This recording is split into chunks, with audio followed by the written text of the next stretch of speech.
हिमाचल प्रदेश विधानसभा चुनावों का ऐलान होने वाला है। राज्य की सभी 68 सीटों के लिए सियासी दल अपनी तैयारियों में जुट गए हैं।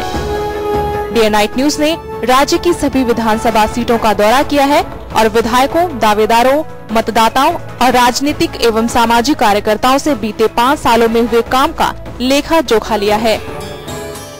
पेश है इस श्रृंखला की आज की कड़ी।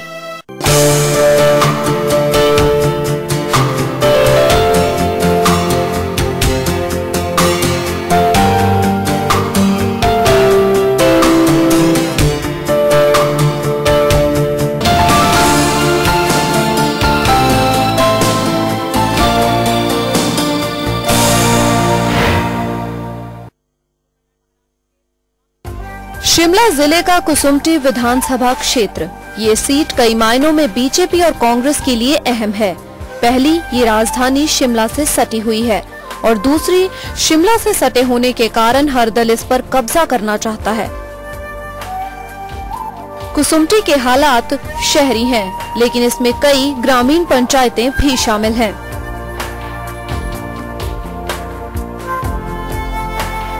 वीरभद्र सिंह की धर्मपत्नी का मायका ड्रुंगा भी इसी सीट के तहत आता है। कुसुम्पटी विधानसभा शिमला की तरह खूबसूरत है। ऊंचे पहाड़, गहरी घाटियां इसके सौंदर्य को निखारते हैं।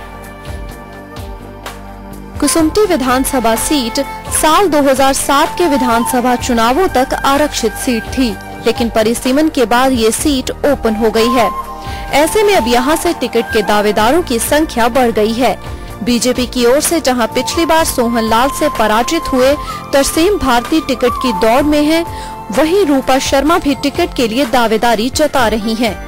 उधर कांग्रेस में भी बीजेपी वाला ही हाल है। यहाँ पूर्व मुख्यमंत्री और वरिष्ठ कांग्रेसी नेता वीरभद्र सिंह के साले पृथ्वी सेन और वीर विक्रम सेन ने टिकट पर दावेदारी जताई है।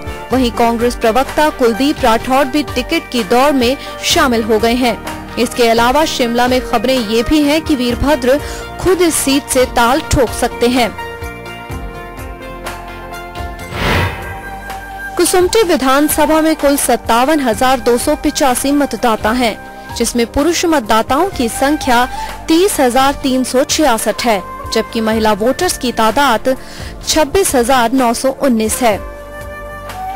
कुसुम्पटी विधानसभा राजधानी शिमला या कहें कि शिमला अर्बन विधानसभा के साथ लगती सीट है। यहाँ कभी से बीजेपी और कांग्रेस का एक छत्र राज नहीं रहा। जैसे जैसे प्रदेश में सरकारें बदली, वैसे वैसे यहाँ की जनता ने भी अपने नुमाइंदे बदले, लेकिन बीते 9.5 साल से यहाँ विधायक सोहन लाल का एक छत्र राज चल रहा है। सोहन लाल ने 2003 के विधानसभा चुनावों में निर्दलीय प्रत्याशी के तौर पर चुनाव लड़ा था और बीजेपी के रूपदास कश्यप को हराया था, जबकि साल 2007 में सोहन लाल ने कांग्रेस का दामन थाम लिया और विधानसभा चुनाव में बीजेपी के तरसेम भारती को 7,000 से भी अधिक मतों के अंतर से पराजित किया। सोहन लाल को 22,931 वोट पड़े थे, जबकि तरसेम भारती को 15,632 मत हासिल हुए थे। कुसुम्पटी विधानसभा शिमला लोकसभा क्षेत्र के तहत आती है। साल 2009 के आम चुनावों में बीजेपी और कांग्रेस के दरमियान मुकाबला था, लेकिन आखिर में बाजी बीजेपी के हाथ लगी। जैसा कि हमने आपको बताया कि इस सीट पर बीते 9.5 साल से कांग्रेसी विधायक सोहन लाल काबिज हैं, लिहाजा सबसे पहले हमने उन्हीं का रुख किया और उनसे विकास के मसले पर बातचीत की। बकौल सोहन लाल, उन्होंने अपने कार्यकाल के दौरान हल्के की सड़कों पर बहुत जोर दिया। इसके अलावा उन्होंने स्वास्थ्य सुविधाओं में भी सुधार लाने का प्रयास किया। तो मेरी प्राथमिकता पिछले 5 वर्षों से में से अगर मैं पिछले 10 वर्षों की भी बात करूं तो सड़कों में रही है, और उसमें अगर मैं सड़कों से शुरू करूं तो लगभग हमारा जो क्षेत्र है, जितने भी हमारे पंचायत मुख्यालय हैं और दूसरे जितने भी हमारे दूरदराज क्षेत्र है, वो मैक्सिमम सभी सड़कों से जुड़ गए हैं। और हेल्थ में भी हमारा पूरे प्रदेश के अंदर जो है कुसुम्पटी चुनाव क्षेत्र जो है वो सबसे ज्यादा यहाँ पे हेल्थ सुविधा प्रदान की गई है। परिसीमन के बाद कुसुम्पटी का काफी इलाका शिमला ग्रामीण में चला गया है। विधायक सोहनलाल का घर भी शिमला ग्रामीण में आ गया है। लिहाजा सोहनलाल चाहते हैं कि उन्हें शिमला ग्रामीण से कांग्रेस का टिकट मिले। सोहनलाल के मुताबिक वो अपने अधूरे बचे कामों को पूरा करना चाहते हैं। मेरी भी दावेदारी है टिकट की, क्योंकि मेरा जैसे मैंने कहा कि हमारा शिमला ग्रामीण में आता है, उस हिसाब से मैं अगर मुझे मौका सरकार पार्टी देती है दोबारा से और जनता का मुझे आशीर्वाद प्राप्त होता है तो मैं एक बार इलेक्शन लड़ना चाहता हूं और जो बचे हुए काम है, अधूरे काम है, उनको मैं पूरा करना चाहता हूं। ये मेरी ख्वाहिश है। लेकिन बीजेपी नेता सोहनलाल के दावों से इत्तेफाक नहीं रखते। साल 2007 के विधानसभा चुनावों में सोहनलाल के हाथों पराजित हुए तरसेम भारती के मुताबिक कांग्रेस विधायक ने कुसुम्पटी क्षेत्र में विकास का कोई भी काम नहीं किया। पिछले 5 वर्षों में भी और उससे पहले भी जो विधायक रहा है वो विपक्ष का रहा वहाँ, परंतु उसके बावजूद भी हमारी सरकार ने वहाँ पर बहुत विकास के कार्य किए। उसमें विशेष तौर पे सड़कों का जो निर्माण है, पिछले 10 वर्ष पूर्व जो हमारी सरकार हिमाचल प्रदेश में थी तो उस वक्त जितनी सड़कें हमने निकाली वो इतिहास रहा होगा। और दुर्भाग्य ये रहा कि जब हमारी सरकार नहीं रही तो उसके बाद उन सड़कों की मरम्मत तक भी नहीं हो पाई वहाँ पर। कुसुम्पटी सीट के ओपन होने के बाद कांग्रेस पार्टी में इस सीट से कई दावेदार सामने आ रहे हैं। उन्हीं में से एक है कुलदीप राठौड़ के मुताबिक उनका चुनाव लड़ना टिकट मिलने पर निर्भर करता है। अगर आला कमान उन्हें आशीर्वाद देता है तो वो जरूर चुनाव लड़ेंगे और कुसुम्पटी में जो अब तक विकास रुका था उसे सुचारू रूप से करने का प्रयास करेंगे। अगर मुझे कांग्रेस पार्टी आदेश करती है कि मैं चुनाव लड़ूं तो निश्चित रूप से बहुत सारे मुद्दे हैं कुसुम्पटी चुनाव क्षेत्र के, जिनको लेकर मैं जनता के पास जाऊंगा। क्योंकि कुसुम्पटी में जो है 6 वार्ड जो है शहर के पड़ते हैं, बाकी जो है रूरल एरिया है। तो हमको शहरी क्षेत्र और जो हमारा रूरल क्षेत्र है उसमें हमने ग्रामीण क्षेत्र है उसमें हमको समन्वय बना के जो है चलना है। वहीं सीट के खुलते ही वीरभद्र के साले और उनकी पत्नी प्रतिभा सिंह के दोनों भाई भी कुसुम्पटी से टिकट की दौड़ में शामिल हो गए हैं।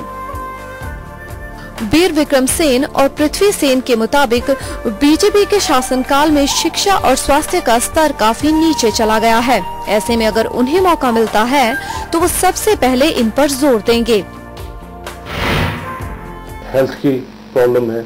हेल्थ के में हमारे पहले कांग्रेस टाइम में बड़े बड़े हॉस्पिटल बने हैं। जुंगा में आप देखोगे कि इतना बड़ा हॉस्पिटल बना है, लेकिन उसमें डॉक्टरों की कमी है। कई बार हड़तालें हो चुकी, हमने हड़तालें की, कई बार शाम को इमरजेंसी हुई, वहाँ डॉक्टर नहीं था। ऐसे ही हमारी प्रॉब्लम जो दूसरी है वो है एजुकेशन की। हमारी कॉन्स्टिट्यूंसी में एक मात्र कॉन्स्टिट्यूंसी होगी शायद पूरे हिमाचल प्रदेश की जिसमें कोई भी डिग्री कॉलेज नहीं है। पूरी कॉन्स्टिट्यूंसी में कोई डिग्री कॉलेज नहीं है। बच्चों को शिमला आना पड़ता है या एडजॉइनिंग जो भी कॉलेज है वहाँ पे जाके उनको शिक्षा ग्रहण करनी पड़ती है। जहाँ सड़कें हैं इन 4 सालों में उनकी दुर्दशा, बहुत दुर्दशा हो गई है। पीडब्ल्यूडी विभाग से उनको ठीक कराया जाए, रिपेयर कराया जाए, वो कराया जाए। मैं बेरोजगार युवा वर्गों के लिए अपनी सरकार आती है तो उनसे सिफारिश करूँगा कि यहाँ कोई एक ऐसा उद्योग लगे जिसमें हमारे बेरोजगार युवा वर्ग है उसमें वो एडजस्ट हो सके। मेरा मेन मुद्दा यही रहेगा। कमोबेश ऐसी ही स्थिति बीजेपी में भी है। यहाँ बीजेपी में टिकट के कई दावेदार सामने आ रहे हैं। इन्हीं में से एक है रूपा शर्मा। बकौल रूपा, प्रदेश सरकार ने पूरे राज्य के साथ कुसुम्पटी में भी विकास कराया है। रूपा के मुताबिक वो कई सालों से पार्टी का काम कर रही हैं। ऐसे में अगर उन्हें मौका मिलता है तो वो जरूर चुनावी समर में उतरना चाहेंगी। जनता को संपर्क चाहिए। जनता उसे चुनती है जो ईमानदार हो, मेहनती हो और जनता के साथ संपर्क साधने में सक्षम हो, हर समय जनता की सेवा में अपने आप को समर्पित करे। तो मुझे लगता है कि मैं पार्टी का काम कर रही हूँ इतने वर्षों से। मैं 30 वर्षों से पार्टी का कार्य कर रही हूँ और मैं जनता से जुड़ी हुई हूँ। मैं जनता के संपर्क में रहती हूँ। मैंने जितने भी किसी की अगर समस्याएं हुई है कुसुम्पटी विधानसभा क्षेत्र में, उन सब की समस्याओं को सरकार तक पहुंचाकर उसका निराकरण करने का पूरा प्रयास किया है। विकास कार्यों के मसले पर जब हमने कुसुम्पटी विधानसभा की जनता का रुख किया तो हमें मिली जुली प्रतिक्रिया मिली। सड़क और पानी के मसले पर जहां जनता का एक तबका नाराज दिखा तो वहीं दूसरे का मानना है कि प्रदेश सरकार के राज में इस विधानसभा क्षेत्र में विकास हुआ है। सबसे पहले एक तो पानी की समस्या है जी, दूसरे हॉस्पिटल उसमें डॉक्टर कोई नहीं रहता, जिस वक्त इमरजेंसी होती तो कोई डॉक्टर यहाँ पर नहीं मिलता है। सड़कों की बात करें, लिंक रोड की बात करें और जैसे बाकी पानी की स्कीमों की बात करें तो इसमें उन्होंने बहुत सारे विकास करवाए हैं। डेवलपमेंट तो हमारी कोई खास इतनी अच्छी डेवलपमेंट भी नहीं है, सो ही है। पहले कॉलेज की डिमांड थी एक, यहाँ डिग्री कॉलेज की नहीं हो पाई, बाकी बसेस का भी ऐसे ही है, कोई खास नहीं है। 4.5 साल में कुछ सड़कों का भी, कुछ नई सड़कें बनवाई, कुछ पुरानी सड़कों की रिपेयर कराई, कुछ स्कूलों को पैसा दिया, कुछ मंदिर बनवाए। पानी का डिब्बा। क्यों घर में नहीं आता पानी? घर में पानी जाता, हम रोज आते हैं पानी लेने। जितना उनसे अपनी तरफ से उन्होंने प्रयास किए, कांग्रेस पार्टी का विधायक होने के नाते उन्होंने जितना लोगों को ये काम हो सके वो करवाए। हमारे प्रॉब्लम है तो ये कि एक तो हमारा रोड ये काफी सालों से बहुत पुराना रोड बना हुआ है और इतने सालों से ये मतलब जो कच्चा बना हुआ है। अभी भी इसमें मतलब 2 किलो रोड के लिए मतलब पैसा आया था किलोमीटर के लिए कि पक्की होनी थी, तो किलोमीटर ही बन पाया है। बसेस की दिक्कत है, मतलब कि बच्चों के ना होने से बस भी बंद हो जाती है। वैसे तो 2 बसें आती है बट फिर एक ही बस आती है, जैसे बच्चे नहीं आ रहे तो एक बस बंद हो जाती है। डिमांड्स तो पानी की है और सड़क की, जो कि कच्चा है, भी 1 किलोमीटर ही हुआ पक्का और बाकी रास्ता है आधे तक ही हुआ है। ये देख लो सड़क का हाल, सबसे पहले बनी है सड़क, पक्की नहीं है अभी तक, और पानी का भी थोड़ा है, कमी है। पहले शिमला और कुसुम्पटी को ट्विन यानी जुड़वा सीट कहा जाता था, लेकिन परिसीमन के बाद शिमला ग्रामीण एक और सीट बना दी गई है। शिमला ग्रामीण में कुमारसेन सुन्नी सीट की 24 पंचायतें शामिल की गई हैं। इसके अलावा जोतौक कैंट को शिमला ग्रामीण में डाल दिया गया है। वहीं कुसुम्पटी विधानसभा में पहले 52 पंचायतें थी, लेकिन परिसीमन के बाद इसकी 25 पंचायतों को शिमला ग्रामीण में मिला दिया गया, जबकि ठियोग की 6 पंचायतों को कुसुम्पटी में मिलाया गया। अब कुसुम्पटी विधानसभा में 28 पंचायतें, 5 MC वार्ड ढली, चमियाना, मलियाना, कुसुम्पटी, न्यू शिमला और छोटे शिमला का प्रेमनगर शामिल हो गया है। बहरहाल कुसुम्पटी आगामी विधानसभा के लिए तैयार है। सियासी दलों ने भी कमर कस ली है। देखना होगा कि परिसीमन के बाद के बदले हालात कहां तक बीजेपी कांग्रेस के लिए मुफीद साबित होते हैं।